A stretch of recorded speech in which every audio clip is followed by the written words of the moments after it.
예, 그러면 마키아벨리는 독재 옹호자였을까요? 그래서 지금도 그 이 군주론을 이게 독재를 옹호하는 텍스트로 볼 수도 있는 우려가 많이 있고요. 그다음에 현대에서도 마키아벨리를 많이 원용하려고 하지만 좀 더 두려워하는 게 이게 독재를 옹호하는 것이 아닐까라는 두려움이 있습니다.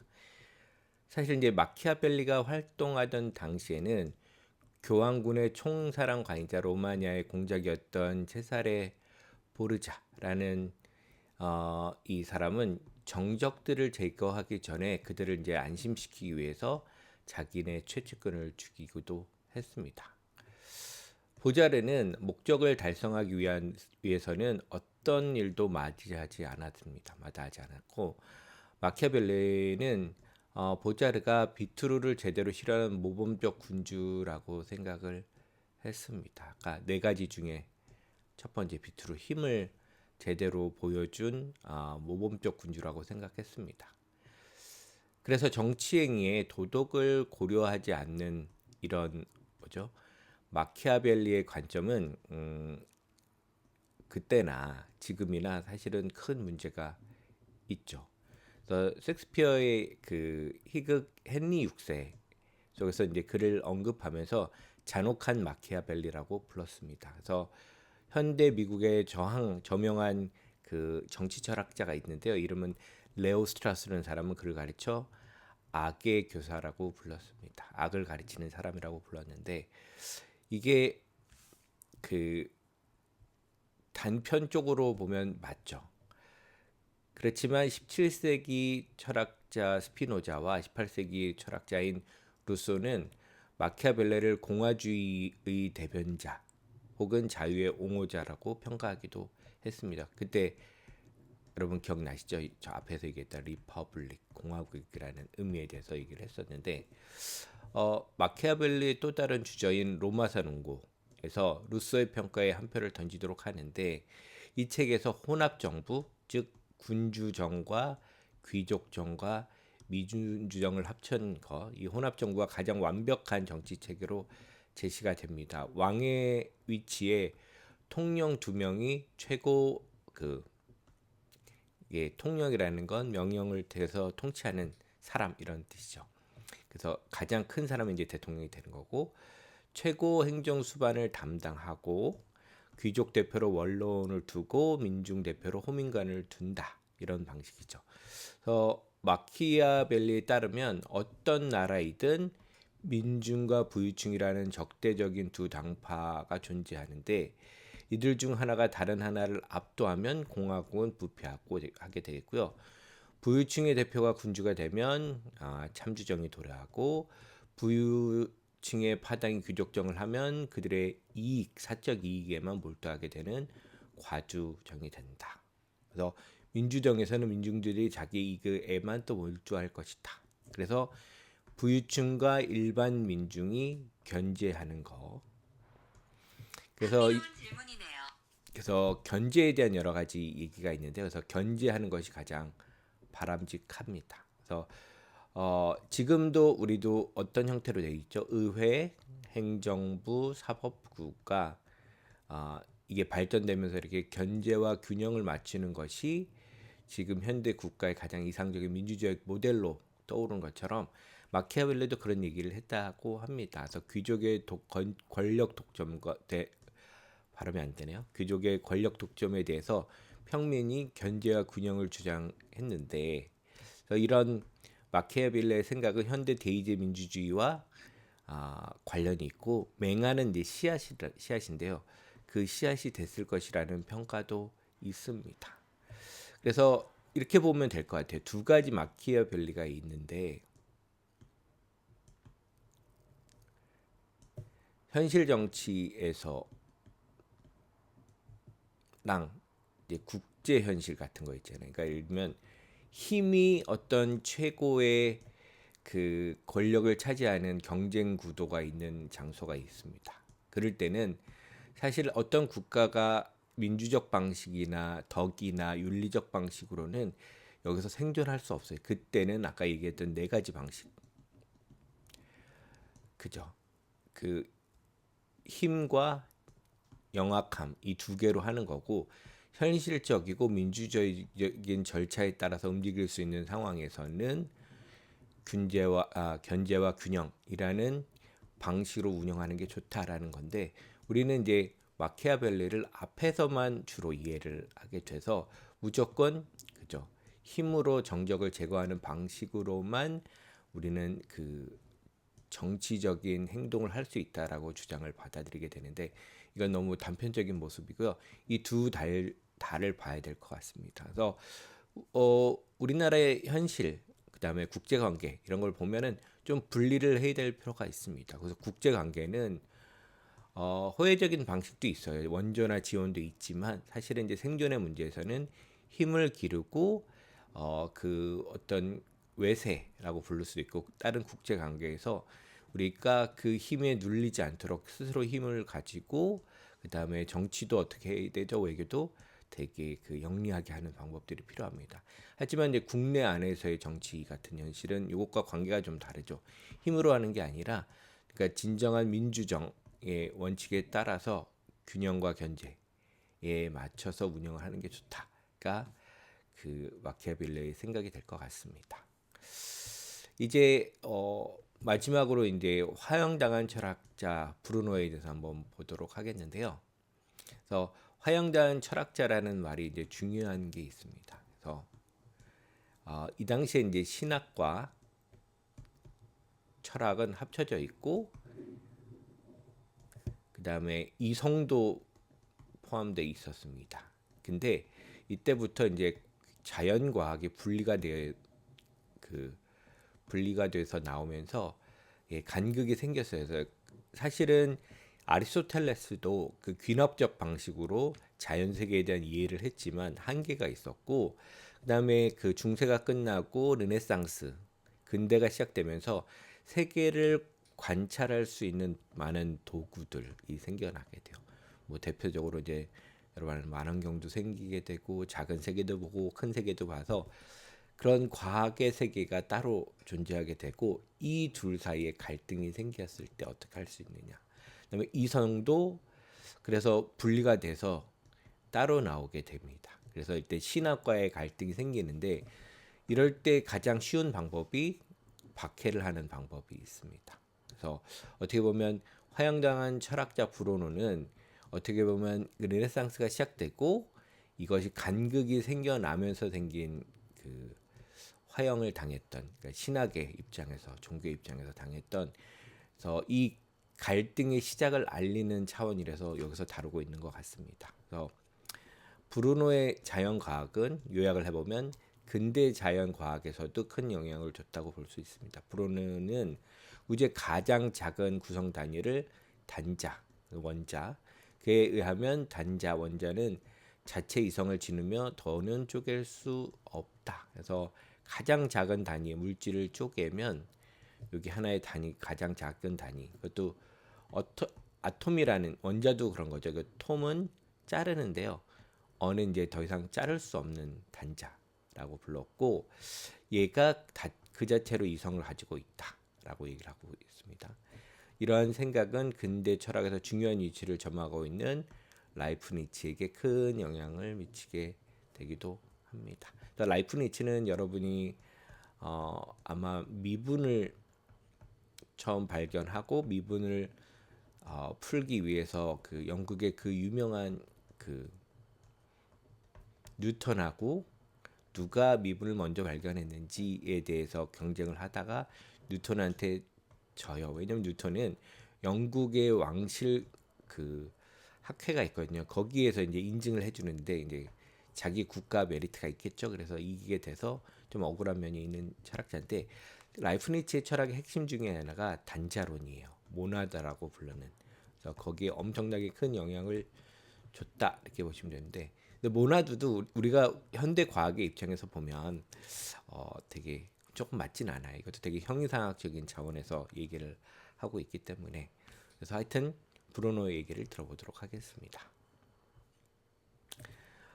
철학을 했다는 이유로 화형을 당했다. 이런 신학자들도 항상 그 화형의 위기가 있었어요. 왜냐하면 이 성에 맞춰서 신학을 이해하는 순간 그 정통 신학과 분리되는 순간들이 있거든요. 이렇게 그 순간에는 사실 화형의 위험을 안고 살아가는 겁니다.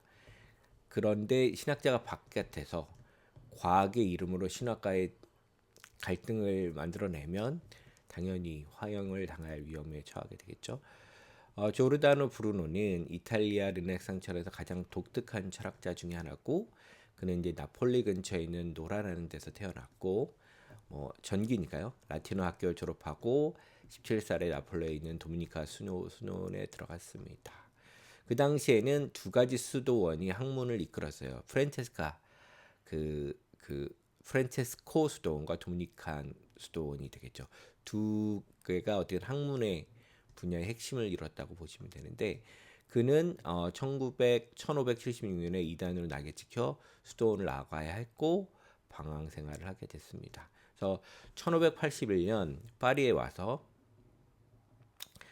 파리도 이제 학문이 가장 번성한 곳이죠. 그래서 강의를 했는데 앙리 3세의 눈에 들게 됐고, 이후 브루노 앙리는 앙리 3세 비유 아래서 이 당시에는 다 후견인 제도가 가장 중요했습니다. 돈이고 정치적 안전이고, 보호를 받으려면 강한 사람의 후견을 둬야지 살아남을 수 있었는데, 그 안에서 이제 책을 쓰게 됐습니다. 브루노는 1583년 추천장을 가지고 런던에 있는 프랑스 대사관에 가서 2년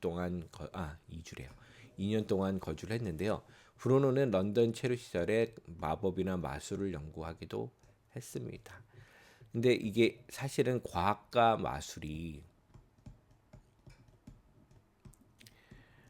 명확하게 구별되는 건 근대가 끝나고 나서 가능합니다. 예를 들면 연금술 같은 것도 사실은 마술이자 과학이었거든요. 어떻게 금이 아닌 곳에서 금을 얻어낼 수 있다는 거는 화학적인 과학이었지만, 여기에는 미술이나 그 미신의 영역도 포함되어 있어서 이 둘이 사실은 중첩되어 있다고 볼 수 있습니다. 그러니까 근대 과학의 발전은 이 마술적인 생각과 과학적인 방법론을 구별해서 이 둘을 분리하는 거라고 보시면 되겠고, 근데 사실 이게 분리가 잘 안 되는 게 있어요. 왜냐하면 여러분이 양자역학 보면 이 영역이 사실은 설명이 안 되는 경우가 되게 많거든요. 오히려 그 물리학적인 그 미립자의 세계를 들어가게 되면 우리가 생각했던 것보다 이 세계가 더욱더 복잡하게 얽혀 있다라는 느낌이 좀 들죠. 그래서 그 브루노의 책은 그리스도의 정신을 담고 있으면서도 이교적인 색채가 지쳤다. 이게 문제가 되겠죠. 브루노는 이집트 종교가 그리스도보다 기독교보다 더 훌륭하고 예수를 또 마법사라고 막 얘기도 했습니다. 그는 종교 저편에 회부되는 것을 두려워하지 않고 이런 발언을 하고 돌아다니게 됐습니다. 그래서 유목민처럼 막 돌아다니면서 자기 철학을 얘기했는데, 그럼 어떻게 했어요?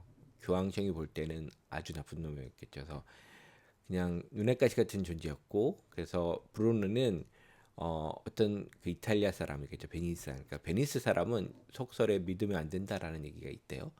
속아서 이탈리아로 다시 돌아가게 됐고, 이 베니스 사람이 브루노를 밀고 하고 종교 재판에 서게 됩니다. 브루노는 종교 재판소에서 자기 견해를 이제 포기하지 않는데, 또 뿐만 아니라 8년 동안 옥살이를 또 하고 엄청난 회의도 했었고 또 고문도 하고 뭐 채찍과 당근을 계속 줬겠죠. 그래서 자기의 주장을 굽히지 않았고요. 1600년 2월 17일에 운명의 날에 도래하고, 그다음에 캠포데 피오리라는 광장이겠죠. 에서 브루노는 화형을 당하게 됩니다. 그래서 그 화형을 당할 때 그 했던 말이 있나 봐요. 그래서 가장 유명한 유언으로 남는다고 합니다. 그래서 뭐라고 했냐면, 말뚝에 묶인 나보다 나를 묶고 불을 붙이고 있는 너희들 교회가 더 공포에 떨고 있다. 맞는 얘기인 것 같아요. 왜냐하면 교회라는 그 종교의 틀을 유지하는데 어떻게 균열이 난다는 두려움이 있는 거예요. 뭐죠? 이 자기가 생각하고 있는 이 기독교적인 교리의 전체가 흔들리고 있다라는 느끼고 있습니다. 그래서 특히 19세기에 들어오면 그 시인들이 특히 많이 했던 말이 있어요. 뭐냐면 특히 지질학 같은 거, 그다음에 여러분이 잘 알고 있는 그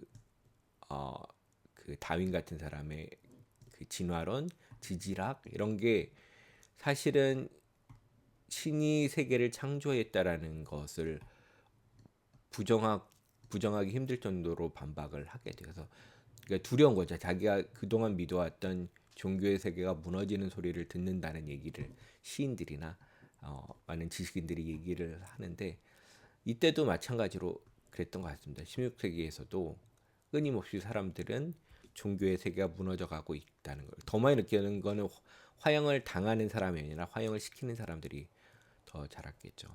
이 사건은 소크라테스 이후에 발생한 또 하나는 철학이 야기한 사형이었다. 여러분 그 아리스토텔레스의 말 기억나시죠? 철학을 두 번 죽게 하지 않겠다라고 했는데, 근데 그때는 이제 시민 사회와 철학, 그 대중, 그러니까 민중과 철학의 관계였다면, 이제 종교와 철학의 관계에서 이제 사형을 하게 된 거죠. 브루노가 사형당한 피오리 광장은 사형 집행을 하는 장소였고, 로마인들이 활동 중심 지역이었다고 할 수 있습니다. 그래서 이후에 어떻게 됐을까요? 철학적으로 다른 생각을 했다는 이유로 사형당한 이 브루노를 기리기 위해 1889년에 동상이 하나 세워졌다고 합니다. 그래서 앞에 사진 있었죠. 정신이 세상에 펴지기 위해서는 늘 희생이 따르기 마련이겠죠. 그래서 브루노는 새롭게 근대를 맞이하는 여명기의 하나의 미랄이 되었다고 보면 됩니다.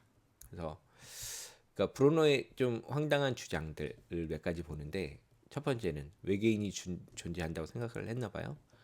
브루노는 유럽의 만연해 있는 전쟁과 자유에 대한 억압을 비판했고, 그에 대한 이념적 대안으로 아까 이집트 종교가 기독교보다 더 훌륭하다고 얘기를 했죠. 깊이 연구를 했고, 이집트 자연 종교의 핵심은 모든 사물에 신이 있다라는 범신론과 또 정신이 계속 그 반복해서 생명을 얻는다는 윤회론이었습니다. 그래서 브로는 여기서 영향을 많이 받았고, 생명이 소멸하더라도 각기 다른 존재로 다시 생성한다는 윤회설을 주장했습니다. 또 브루노에 따르면 모든 자연 대상에는 영혼이 있고, 아까 뭐였죠?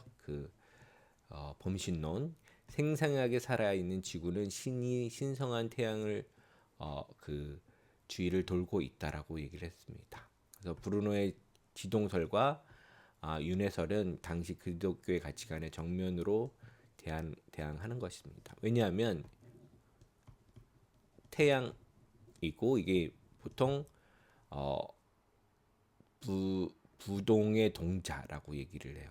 부동의 동자. 이건 아리스토텔레스에서 온 건데, 자기는 안 움직이지만 모든 것을 움직이는 것. 그다음에 태양 아래 모든 행성들은 자기에 맞는 주기에 따라서 움직이게 되는 건데, 이때는 거꾸로 생각했던 거죠. 지구가 중심이고 나머지 세계들은 어떤 주기에 따라서 지구를 움직이고, 그다음에 달만 그 주기가 다르고 때에 따라서 모양이 바뀌어서 얘는 이 지구 여기 경계선을 이룬다고 생각했어요. 여기서부터 변하는 세계, 우리가 사는 세계라고 보고, 그 너머에서는 절대적인 움직임이 고정되어 있는 세계라고 봤지만, 이 움직임의 핵심은 지구였어요. 그래서 여러분이 이제 그 아리스토텔레스의 세계관이나 혹은 중세의 세계관을 보면 다 이렇게 되어 있다고 보시면 되겠고, 여러분 이제 단테의 신곡을 보더라도 이런 세계를 그리고 있고, 여기가 이 움직이지 않는 동자라는 태양은 사실 신을 나타내는 공간으로 되어 있습니다. 그래도 여전히 지구는 핵심인데, 이걸 바꾸는 순간 가장 큰 이단으로 몰리게 되는 거죠. 특히 놀라운 사실은 우주에 생명체가 있다고 주장했다는 건데, 온 우주에 생명체가 번성해 있다. 브루노는 오늘 뜨거운 화두인 그 지구 밖 생명체에 대한 원조라고도 볼 수가 있습니다. 그래서 또 다른 말을 했는데, 그때까지 세상을 지배했던 과학은 아까도 얘기했죠. 아리스토텔레스의 자연학이었다. 이게 되게 무서운 거예요. 16세기까지도 아리스토텔레스의 자연과학이 지배적이었고, 아까도 논리학은 언제 가랬죠? 19세기까지도 아리스토텔레스의 논리학이 그 정설이었어요.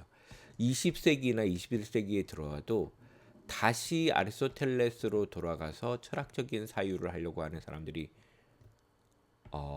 많아요. 그 얘기는 뭐냐면 아리스토텔레스가 채워놓은 이 체계 문제 의식이 아직도 유효하다는 거예요. 이게 맞진 않지만도 그 문제적인 틀, 그 문제 제기한 그 이유들은 여전히 유효하다고 볼 수 있어요.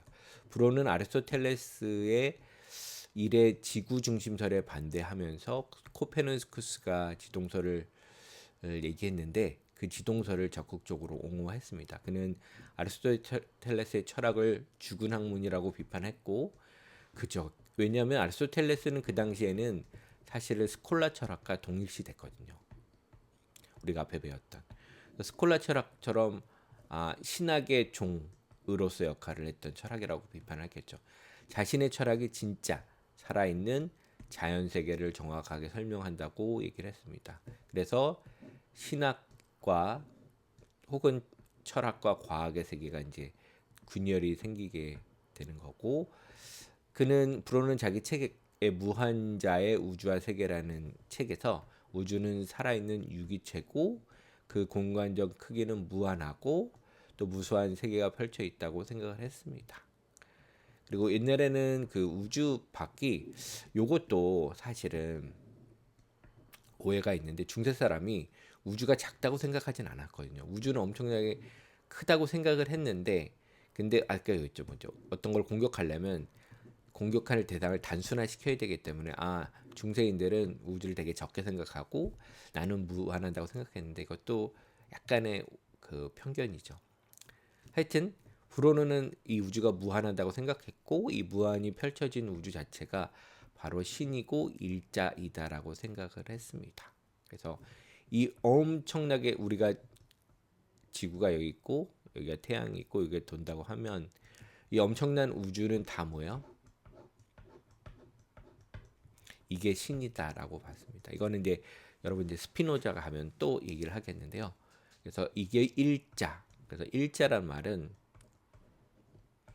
이게 대문자 원이에요. 일자. 그리고 앞에 정관사 덜을 써주고 하나뿐이 없는 일자 세 개의 이루는 가장 근간이 되는 존재, 더 원이 되는 거고요. 신이 우주와 별개로 따로 존재하는 게 아니에요. 아까 범신론하고도 비슷하죠. 신은 세계를 가득 채우고 있다. 그가 말하길 무한한 원인은 필연적으로 무한한 결과를 산출한다. 그러니까 신이 무한한 우주이자 신은 어떻게죠?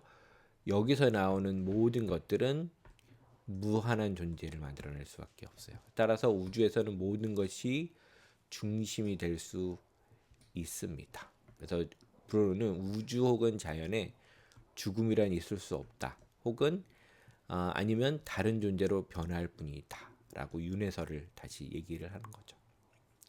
그래서 우주이자 신은 세계 영혼을 지닌다. 그러니까 이 우주라는 이 신의 우주이자 신 일자는 이게 또 영혼이 있습니다. 이건 그냥 단순한 개체적인 영혼이 아니라 세계를 감싸는 영혼이 되겠죠. 우주와 세계 영혼의 관계는 배와 그 배를 움직이는 선원과도 같으니까 그러니까 우주가 있다면 우주가 활동하고 움직이고 변화하는 건 뭐냐면 그걸 관장하는 것이 바로 이 일자 우주 신의 영혼이 그런 역할을 한다고 생각을 했습니다.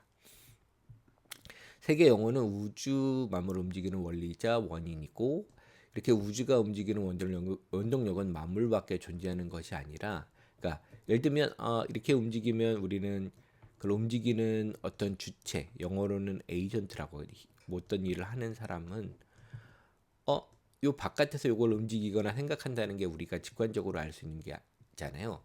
그게 아니라 이런 존재가 아니라 영혼은 이 자체 전체 안에 있고 이 아래를 외부가 없는 거죠. 외부. 그러니까 그 플라톤부터 많이 생각했던 건 우리 세계와 다른 외부가 있다고 생각하는데 외부를 생각하지 않습니다. 이건 또 스피노자도 이렇게 생각하는데 신이 우주 밖에서 만물을 주재하는 것이 아니다.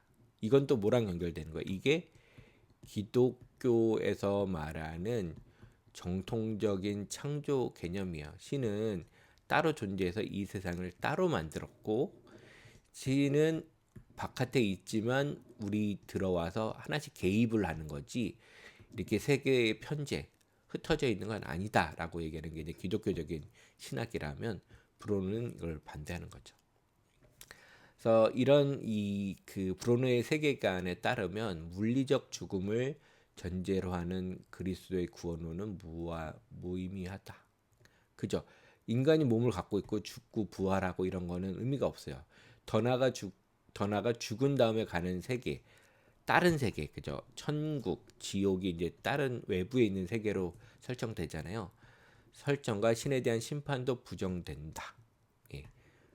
그리고 브루노는 인간이 행복하기 위해서는 죽음의 공포에서 벗어나 현실에 충실해야 된다. 그죠? 왜냐하면 생명은 여기서 없어지면 다른 곳에 태어나고 다른 곳에 태어나고 끊임없이 사는 거니까, 하나의 죽음이 그 자체로 어떤 절대적인 상실을 나타내는, 소멸을 나타내는 게 아니기 때문에 걱정하지 마라. 그렇기 때문에 뭐야? 계속 있을 삶 중에 내가 지금 차지하고 있는 이 삶에 충실하라, 이런 말이 되겠죠. 그래서 우주이자 신은 우주 전체를 포괄하고 동시에 우주 안에 있는 각 개체 속에도 존재한다. 그래서 우주는 모든 신의 속성을 지닌다. 죄송합니다. 우리는, 그러니까 이 개체 안에도 다 있는 거예요. 그래서 우리도 신과 같아지는 거죠. 그러니까 우주 자체가 신이라면 이 우주 안에 존재하는 우리는 신의 일부가 됩니다. 브로노는 우주 안에 존재하는 각 개체를 잘 탐구하면, 그러니까 이게 샘플이 되는 거죠. 우리도 여기 이 세계 안에 있는 어떤 것도 신을 담고 있기 때문에 이 샘플을 다 연결하면 그 표본이죠. 이 표본을 알면 전체를 우리가 가늠할 수 있게 된다라는 말이 될 것 같습니다. 그러면 신 전체는 우리가 알 수 없지만 흔적은 좀 볼 수 있다라고 생각하는 겁니다. 그래서 우주에 수많은 태양이 존재하는데 태양과 같은 항성이 우주에 엄청나게 많이 존재한다는 그의 주장은 현대 와서 발견되게 됐습니다. 그때 여러분 그 사진 기억나시죠?